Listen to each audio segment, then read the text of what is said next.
Don Skaggs again with Empowered Inventing, the one place where we try to help you help other people by taking your innovation, the right opportunity, and sound wisdom, mixing those together to turn them into real things like products and businesses.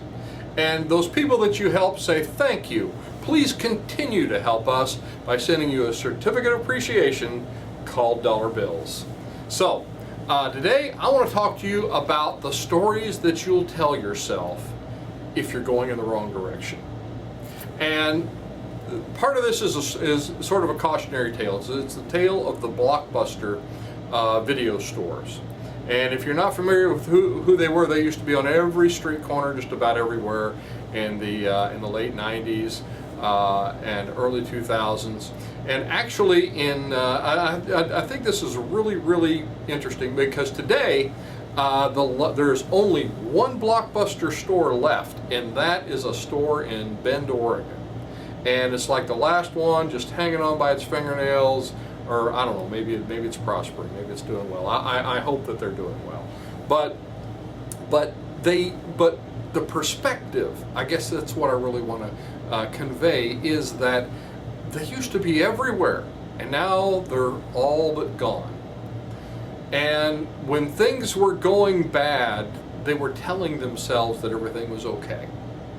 And I want to get to that in a minute, but just a couple of perspective things here. Number one, in the year 2000, Reed Hastings, who had this little startup, this little fledgling company called Netflix, approached Blockbuster and proposed doing a partnership with them, and he got laughed out of the room. Then a little later, a few years later, when Netflix was growing, it offered to sell to Blockbuster for $50 million, which sounds like a lot of money, except they said no. And today, Blockbuster's out of business. Blockbuster filed for bankruptcy in 2010, and Netflix today is worth over $160 billion. Now, how could Blockbuster be so short-sighted to make those kinds of errors and those kinds of mistakes and realize that things were going bad with the direction they were going, and that they had opportunities to change and survive if they just learned to make those changes? And the change part of this is what I really want to convey here, because they had a chance. But they came up with, instead of taking the hard medicine of the stuff's changing, things are changing in the business, things are changing with the product, things are changing with the customers, and now we have to make a change, or guess what, we won't survive. So they weren't willing to face that. Instead, they got advisors to tell them what they wanted to hear. They got them to tell them things, well, we did a study, and what we learned is that people like coming into the store, and that they like seeing their neighbors in there, and it's just got a friendly atmosphere. And now all of those excuses in the perspective of today sound really ridiculous. But if you think about it, we have a tendency to want to do that ourselves with our own product, our own startups, and our own businesses. Because a lot of times we just won't see the writing on the wall, just like Blockbuster didn't see it. So I want to help you to not miss these things, these excuses that you'll tell yourself. Because sometimes you'll tell yourself these excuses of, no, everything's okay, or I just need to change this one little thing, or we don't really, because even Blockbuster tried to make some changes. They tried to turn themselves into a convenience store when things were getting somewhat desperate. So they were like putting all of this, candy and popcorn and all this other stuff they were trying to selling, and that failed just about as miserably. Again, all the stores died and went away. So if you are consistently getting customer feedback that's in a different direction than the one that you're trying to go in, then you're not listening. You're making excuses. You're saying, I want to do this my way.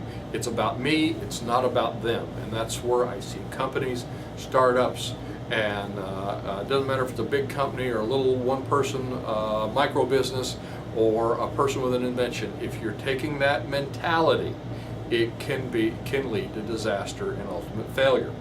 So don't do that.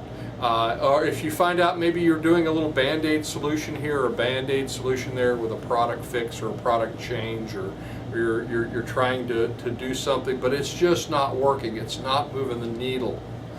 Sometimes we have to admit that we need to pivot in a bigger way. Sometimes we just have to do that. Now, I'm not saying make some big change in your business model or in your product because you hear one-off thing from one customer or from a handful of customers. No, you have to get an aggregate of this. You have to find what the trends are, but you have to listen to those and not just dismiss them like Blockbuster did. So, sometimes we just don't need, we have to admit that this bigger pivot sometimes is needed when we can see it, when we can hear it. Sometimes the sales, they're just not there. You're saying, oh, I just feel like I'm spinning my wheels trying to sell this and just nobody's buying it. Well, guess what? Nobody's buying it. Something is wrong. It's either in the way you're selling it or it's something you have to change about the product. Or maybe you have to change markets. There's some big movement that you have to do that if you don't listen to and you say, no, everything's fine, I'm just going to keep going. And I'm a big proponent of, hey, keep pushing, but you have to listen to what's out there. Again, it's about them, it's not about you. So anyway, I hope this is helpful for you. Again, I'm Don Skaggs. This is Empowered Inventing TV.